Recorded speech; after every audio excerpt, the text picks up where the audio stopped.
Ad un anno di distanza dal lancio del progetto Giovani Cavalli, facciamo il punto dell'iniziativa promossa in via sperimentale dal Comitato Regionale Veneto, ma che sta riscuotendo un notevole interesse anche a livello nazionale, con un numero sempre crescente di allevatori che si stanno avvicinando al progetto. L'obiettivo è la crescita dei giovani cavalli di 4-5 anni per avvicinarli gradualmente ai concorsi.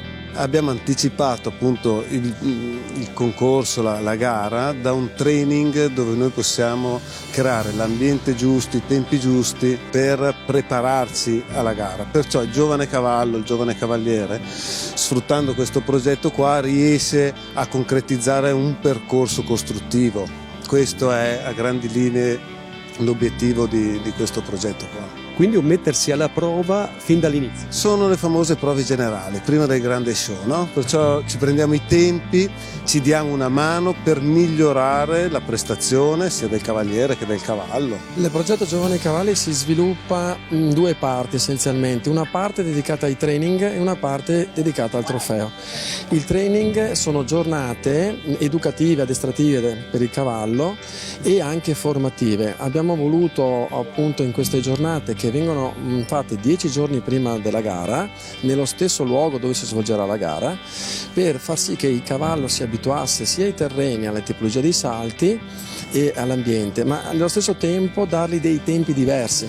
Alla mattina il campo è aperto, a disposizione per vedere i salti, e il pomeriggio viene fatto proprio un vero e proprio warm-up. Ed il successo dell'iniziativa promossa dal Comitato Veneto è stato sancito dalla vetrina che ha portato a Fiera Cavalli i partecipanti al progetto. L'interesse che si sta sviluppando attorno a questa esperienza è in continua crescita. Il numero di persone che si sono avvicinate, il numero di persone che si sono interessate a questo progetto e che ci stanno chiedendo è aumentato notevolmente. In più anche la Federazione Nazionale ci ha preso in considerazione e ha detto che abbiamo fatto una cosa che comunque è da prendere ad esempio. Grande soddisfazione viene anche dal settore degli allevatori, che vedono la possibilità di far emergere nuovi cavalli. Escono regolarmente, fanno delle uscite durante la settimana, quindi più esperienza, posti nuovi e quindi il cavallo matura più velocemente, senza avere fretta. Visto il successo dell'iniziativa, per il prossimo anno il Comitato sta valutando l'apertura ai cavalli di 6 anni,